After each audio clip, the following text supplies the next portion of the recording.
Sir, 2026-27 മുതൽ 2028-29 വരെയുള്ള പുതുക്കിയ medium term fiscal policy statement, medium term fiscal plan, 2026-27 സാമ്പത്തിക വർഷത്തെ പുതുക്കിയ വാർഷിക ധനവിവര പത്രിക എന്നിവ ഞാൻ മേശപ്പുറത്ത് വയ്ക്കുന്നു.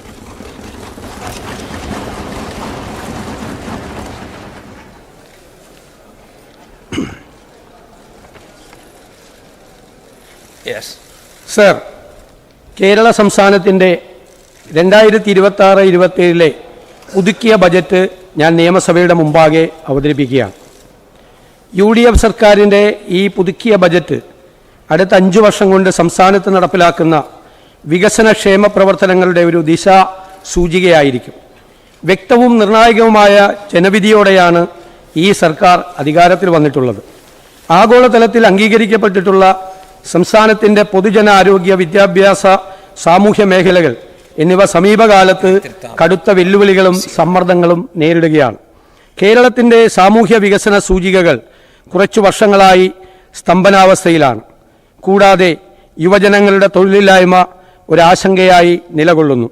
ആധുനിക സാങ്കേതിക വിദ്യയുടെ സാധ്യതകൾ പരമാവധി പ്രയോജനപ്പെടുത്തിക്കൊണ്ട് ആരോഗ്യ വിദ്യാഭ്യാസ മേഖലകൾ മെച്ചപ്പെടുത്തുന്നതിനും കൂടുതൽ തൊഴിലവസരങ്ങൾ സൃഷ്ടിക്കുന്നതിനും വയോജനങ്ങളുടെ ക്ഷേമം ഉറപ്പുവരുത്തുന്നതിനും പിന്നോക്കാവസ്ഥയിലുള്ളവരെയും പാർശ്വവൽക്കരിക്കപ്പെട്ടവരെയും മുഖ്യധാരയിലേക്ക് കൊണ്ടുവരുന്നതിനും ഉതകുന്ന പദ്ധതികൾ ആവിഷ്കരിച്ച് സാമൂഹ്യനീതിയോട് കൂടിയ സാമ്പത്തിക വളർച്ചയും പാരിസ്ഥിതിക ഉത്തരവാദിത്വത്തോടു കൂടിയ ആധുനിക അടിസ്ഥാന സൗകര്യ വികസനവും സമന്വയിപ്പിക്കുന്ന ഒരു പുതിയ കാലഘട്ടത്തിലെ പുതുയുഗ കേരളം സൃഷ്ടിക്കുവാൻ സർക്കാർ പ്രതിജ്ഞാബദ്ധമാണ്. തീർപ്പാകാതെയുള്ള പ്രതിബദ്ധതകളും സാമ്പത്തിക ബാധ്യതകളും ഉൾപ്പെടെയുള്ള സംസ്ഥാനത്തിൻ്റെ നിലവിലെ യഥാർത്ഥ ധനസ്ഥിതിയെക്കുറിച്ച് ജനങ്ങളെ അറിയിക്കുന്നതിനും സുതാര്യവും ഉത്തരവാദിത്വപൂർണവുമായ സാമ്പത്തിക വീണ്ടെടുക്കൽ തന്ത്രത്തിന് അടിത്തറയിടുന്നതിനുമാണ് ധവളപത്രം ജനങ്ങൾക്ക് മുൻപാകെ ഈ സർക്കാർ സമർപ്പിച്ചിട്ടുള്ളത്. നിലവിൽ 5.07 ലക്ഷം കോടി രൂപയുടെ ആകെ കടബാധ്യത, മൊത്തം റവന്യൂ വരുമാനത്തിൻ്റെ 77% വരുന്ന ശമ്പളം, പെൻഷൻ, പലിശ എന്നിവയടങ്ങുന്ന നിർബന്ധിത ചെലവുകൾ, റവന്യൂ വരുമാനത്തിൻ്റെ 20.9% വരുന്ന പലിശ അടവുകൾ എന്നീ വലിയ സാമ്പത്തിക വെല്ലുവിളികളാണ് കേരളം നേരിടുന്നത്. സംസ്ഥാനത്തിൻ്റെ മൂലധന ചെലവ് മൊത്തം ആഭ്യന്തര ഉൽപ്പാദനത്തിൻ്റെ 1.3%. ഇത് ഇന്ത്യയിലെ തന്നെ ഏറ്റവും താഴ്ന്ന നിരക്കുകളിൽ ഒന്നാണ്. 2015-16 കേരളത്തിൻ്റെ തനത് നികുതി വരുമാനം GSTPയുടെ 6.94%. ഇത് പ്രധാന സംസ്ഥാനങ്ങളുടെ ശരാശരിയേക്കാൾ 6.35%, 0.59% മുകളിലായിരുന്നു 15-16. 2025-26 GSTPയുടെ 6.41% നിൽക്കുന്ന കേരളത്തിൻ്റെ തനതു വരുമാനം ഇപ്പോൾ സമാന സംസ്ഥാനങ്ങളുടെ ശരാശരിയായ 6.84%-നും പ്രധാന സംസ്ഥാനങ്ങളുടെ ശരാശരിയായ 7%-നും ദേശീയ ശരാശരിയായ 7.14%-നും താഴെയാകുകയും ചെയ്തു. 2026 ജനുവരിയിൽ അവതരിപ്പിച്ച ബജറ്റിൽ തെറ്റായ അനുമാനത്തിൽ റവന്യൂ ഡെഫിസിറ്റ് ഗ്രാന്റ് 14,137.69 കോടി രൂപ, മറ്റു ഗ്രാന്റുകൾ, കേന്ദ്ര നികുതി വിഹിതം എന്നീ ഇനങ്ങളിലായി ആകെ 20,500 കോടി രൂപ അധികമായാണ് കഴിഞ്ഞ സർക്കാർ കണക്കാക്കിയിരുന്നത്. ഇക്കാരണത്താൽ ഈ സർക്കാർ പുതുക്കിയ ബജറ്റ് അവതരിപ്പിക്കുമ്പോൾ റവന്യൂ ഡെഫിസിറ്റ് ഗ്രാന്റ്, മറ്റു ഗ്രാന്റുകൾ, കേന്ദ്ര നികുതി വിഹിതം എന്നീ ഇനങ്ങളിലായി ആകെ 20,500 കോടി രൂപയുടെ കുറവുണ്ടാകുകയാണ്. പ്രതീക്ഷിത വരുമാനത്തിലുണ്ടായിട്ടുള്ള ഈ ഗണ്യമായ കുറവ് കണക്കിലെടുക്കാതെയാണ് പദ്ധതി അടങ്കൽ 35,750 കോടി രൂപയായി മുൻ സർക്കാർ നിശ്ചയിച്ചിരുന്നത്. ഈ കുറവ് കണക്കിലെടുക്കുമ്പോൾ യഥാർത്ഥ പദ്ധതി അടങ്കലിൽ ആനുപാതികമായ കുറവുണ്ടാവും. കൊടുത്തു തീർക്കേണ്ട ബാധ്യതകളിൽ ക്ഷാമബത്ത കുടിശ്ശിക ഇനത്തിൽ 21,670 കോടി രൂപയും, ക്ഷാമാശ്വാസ കുടിശ്ശിക ഇനത്തിൽ 14,387 കോടി രൂപയും, ബിൽ ഡിസ്കൗണ്ടിംഗ് വഴി ബാങ്കുകൾക്കും കരാറുകാർക്കുമായി നൽകാനുള്ള 3,431 കോടി രൂപയും, മാറ്റിവെക്കപ്പെട്ട 9,245 കോടി രൂപയുടെ മറ്റു ബാധ്യതകളും, കിഫ്ബിയുടെ 21,000 കോടി രൂപയുടെ വായ്പാ തിരിച്ചടവിൻ്റെ ബാധ്യതയും ധവളപത്രപ്രകാരം വ്യക്തമാക്കിയിട്ടുണ്ട്. കൂടാതെ പെൻഷൻ കമ്പനിയുടെ 17,279 കോടി രൂപയുടെ ബാധ്യതയും ചേർത്ത് 2026 മാർച്ച് 31 വരെ ആകെ 87,012 കോടി രൂപയാണ് ഈ സർക്കാരിന് നൽകേണ്ടി വരുന്നത്. ഇതിനു പുറമെ ഏകദേശം 35,000 കോടി രൂപ ചെലവ് വരുന്ന കിഫ്ബിയുടെ പദ്ധതികൾക്ക് ഫണ്ട് കണ്ടെത്തേണ്ടതിൻ്റെ ബാധ്യതയും ഈ സർക്കാരിൻ്റെ ചുമലിലാണ്. സർക്കാർ എടുത്ത വായ്പയുടെ പലിശ നിരക്കിനേക്കാൾ ഉയർന്ന നിരക്കിലാണ് കിഫ്ബി ഓഫ് ബജറ്റ് ബോറോയിങ് വായ്പ എടുക്കുന്നത്. ഇത് സംസ്ഥാനത്തിൻ്റെ വായ്പയും കടബാധ്യതയും അനുവദനീയമായ പരിധിക്കപ്പുറത്തേക്ക് വർദ്ധിക്കുന്നതിനും സംസ്ഥാനത്തിൻ്റെ സാമ്പത്തിക അസന്തുലിതാവസ്ഥയ്ക്കും കാരണമാകുന്നുണ്ട്. ഇക്കാര്യങ്ങൾ കണക്കിലെടുത്തുകൊണ്ട് ഒരു വിദഗ്ധ സമിതിയെ നിയോഗിച്ച് കിഫ്ബിയുടെ നിലവിലെ പ്രവർത്തന രീതി സമഗ്രമായി പരിഷ്കരിക്കുന്നതിന് നടപടി കൈക്കൊള്ളുന്നതാണ്. 1/7/2024 മുതൽ നടപ്പിലാക്കേണ്ട ജീവനക്കാരുടെ ശമ്പള പെൻഷൻ പരിഷ്കരണം നടപ്പിലാക്കുകയും ലീവ് സറണ്ടർ ആനുകൂല്യം പുനഃസ്ഥാപിക്കുകയും ചെയ്താൽ ഇതിലും കൂടുതൽ ബാധ്യത ഈ സർക്കാരിന് ഏറ്റെടുക്കേണ്ടി വരും. പദ്ധതി അടങ്കൽ വർദ്ധിപ്പിക്കാതെ പദ്ധതി ചെലവ് പെരുപ്പിച്ചു കാണിക്കാൻ കഴിഞ്ഞ സർക്കാർ യഥാർത്ഥ പദ്ധതി കണക്കുകളിൽ കിഫ്ബിയുടെയും ചില പൊതുമേഖലാ സ്ഥാപനങ്ങളുടെയും കണക്കുകൾ ബജറ്റ് എസ്റ്റിമേറ്റിൽ ചേർക്കാതെ പദ്ധതി ചെലവിൽ ഉൾപ്പെടുത്തുകയുണ്ടായി. ഈ തെറ്റായ പ്രവണത പദ്ധതി ചെലവിൻ്റെ യഥാർത്ഥ വസ്തുത പ്രതിഫലിപ്പിക്കാത്ത സാഹചര്യം സൃഷ്ടിക്കുകയും സ്വതവേ ദുർബലമായ സാമ്പത്തിക സ്ഥിതിയെ കൂടുതൽ പ്രതിസന്ധിയിലാക്കുകയും ചെയ്തു. പശ്ചിമേഷ്യൻ സംഘർഷം ഉളവാക്കിയിട്ടുള്ള അനിശ്ചിതത്വം മൂലം പ്രവാസി പണത്തിൽ റെമിറ്റൻസിൽ ഉണ്ടാകാൻ സാധ്യതയുള്ള കുറവും എണ്ണവിലയിലെ മാറ്റങ്ങൾ സൃഷ്ടിച്ച പണപ്പെരുപ്പവും സംസ്ഥാനത്തിൻ്റെ സാമ്പത്തിക പ്രതിസന്ധിക്ക് ആക്കം കൂട്ടിയിട്ടുണ്ട്. കേരളം കടുത്ത സാമ്പത്തിക പ്രതിസന്ധിയിലാണെന്ന ധവളപത്രത്തിലെ കണ്ടെത്തലുകളുടെയും മേൽ പ്രതിസന്ധികളുടെയും പശ്ചാത്തലത്തിലാണ് ഈ സർക്കാരിൻ്റെ പ്രഥമ ബജറ്റ് ഞാൻ അവതരിപ്പിക്കുന്നത്.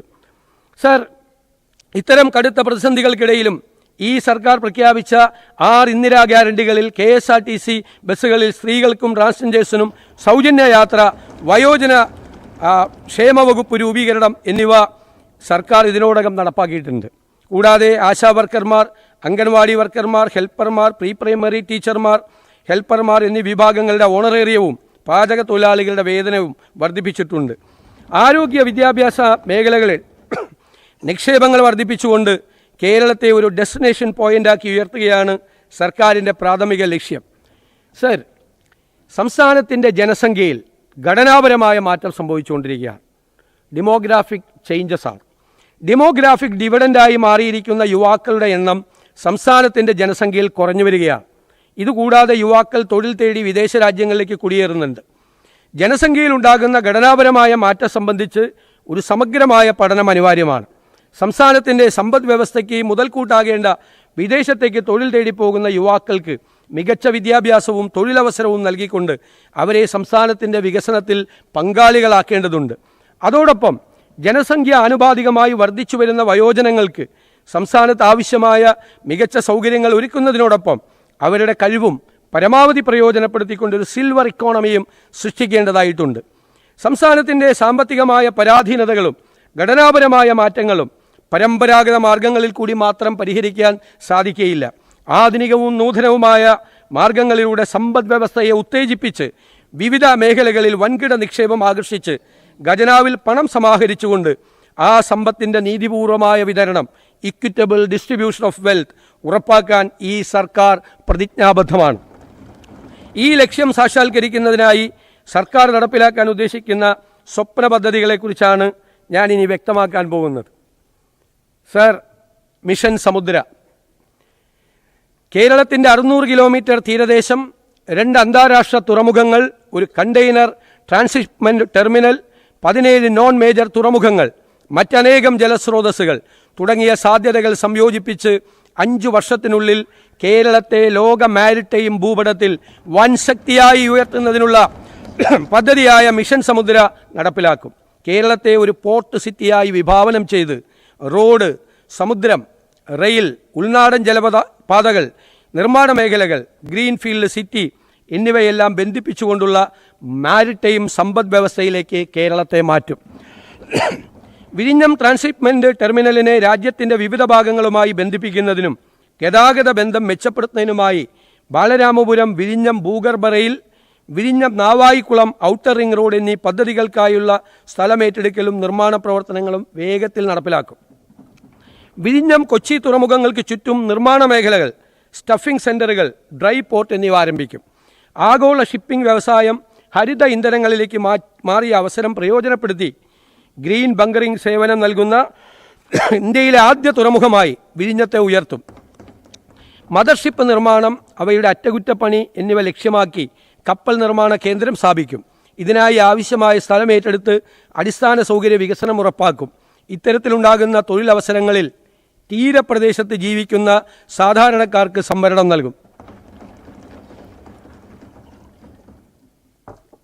സർ, സംസ്ഥാനത്തെ നിർണായകമായ 4 പ്രധാന നോൺ മേജർ തുറമുഖങ്ങളായ വിഴിഞ്ഞവും കോവളവും കൂടിയുള്ളത് കൊല്ലം, ബേപ്പൂർ, അഴീക്കൽ എന്നിവയുടെ വികസനത്തിനായും കടൽ വഴിയുള്ള ചരക്ക് ഗതാഗതത്തിനും മറ്റ് തുറമുഖ അധിഷ്ഠിത വ്യവസായങ്ങൾക്കും ലോജിസ്റ്റിക്സ്, കപ്പൽ അനുബന്ധ പ്രവർത്തനങ്ങൾക്കും മറ്റ് 13 നോൺ മേജർ തുറമുഖങ്ങളിലെ തുറമുഖ ഭൂമികൾ, കെട്ടിടങ്ങൾ, മറ്റ് ആസ്തികൾ പ്രയോജനപ്പെടുത്തി സ്വകാര്യ പങ്കാളിത്തത്തോടെ മാരിടൈം ടൂറിസം, ലോജിസ്റ്റിക്സ്, മാരിടൈം വ്യവസായം, മാരിടൈം നിയമവിദ്യാഭ്യാസം, മാരിടൈം മ്യൂസിയം എന്നിവ ഉൾപ്പെടുന്ന കേരള മാരിടൈം പോളിസി രൂപീകരിക്കും.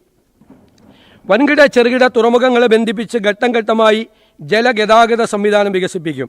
ആദ്യഘട്ടത്തിൽ കാര്യക്ഷമമായ ചരക്ക് ഗതാഗതം, തുടർന്ന് യാത്രാസേവനങ്ങൾ, അവസാന ഘട്ടത്തിൽ ജലാശയങ്ങളെ ബന്ധിപ്പിച്ച ഏകീകൃത നെറ്റ്വർക്ക് എന്നിവ സ്ഥാപിക്കും. പോർട്ട് സിറ്റി ഉൾപ്പെടുന്ന മിഷൻ സമുദ്ര പദ്ധതിക്കായി 400 കോടി രൂപ വകയിരുത്തുന്നു. സർ, മാരിടൈം മ്യൂസിയം പുരാതന തുറമുഖമായ മുസിരീസ് മുതൽ പേരുകേട്ട ബേപ്പൂർ ഉരു നിർമ്മാതാക്കൾ വരെയും കൊല്ലം ട്രേഡ് റൂട്ട് മുതൽ ആധുനിക കാലത്തെ വിഴിഞ്ഞ ആഴക്കടൽ തുറമുഖം വരെയും കേരളത്തിന് മാരിടൈം ചരിത്രത്തിൽ കേന്ദ്രസ്ഥാനമുണ്ട്. ഈ പൈതൃകം സംരക്ഷിക്കുന്നതിനും പരിപോഷിപ്പിക്കുന്നതിനും ജനങ്ങൾക്ക് ഇതേക്കുറിച്ച് അറിവ് നൽകുന്നതിനുമായി കേരളത്തിൻ്റെ സമുദ്രയാത്രാ ചരിത്രം, കപ്പൽ നിർമ്മാണ പാരമ്പര്യം, വാണിജ്യ പൈതൃകം, കടൽ മേഖല ജീവിത സംസ്കാരം എന്നിവയെ ഒരുമിപ്പിക്കുന്ന ഒരു അന്തർദേശീയ മാരിടൈം മ്യൂസിയം സ്ഥാപിക്കും. സംവേദനാത്മക പ്രദർശനങ്ങൾ, പൗരാണിക രേഖകളുടെ ശേഖരങ്ങൾ, ഗവേഷണ സൗകര്യങ്ങൾ എന്നിവ ഉൾപ്പെടുന്ന കേരള മാരിടൈം ടൂറിസത്തിൻ്റെ അടിത്തറയായിരിക്കും ഇത്. കേരളത്തെ മുൻനിര ഇക്കോണമിയും മാരിടൈം ലോജിസ്റ്റിക്സ് ഹബ്ബുമായി ആക്കി മാറ്റുന്നതിനുള്ള സർക്കാരിൻ്റെ ലക്ഷ്യത്തിന് നിദർശനമായിരിക്കും ഈ മ്യൂസിയം. ഇതിനായി 50 കോടി രൂപ വകയിരുത്തുന്നു.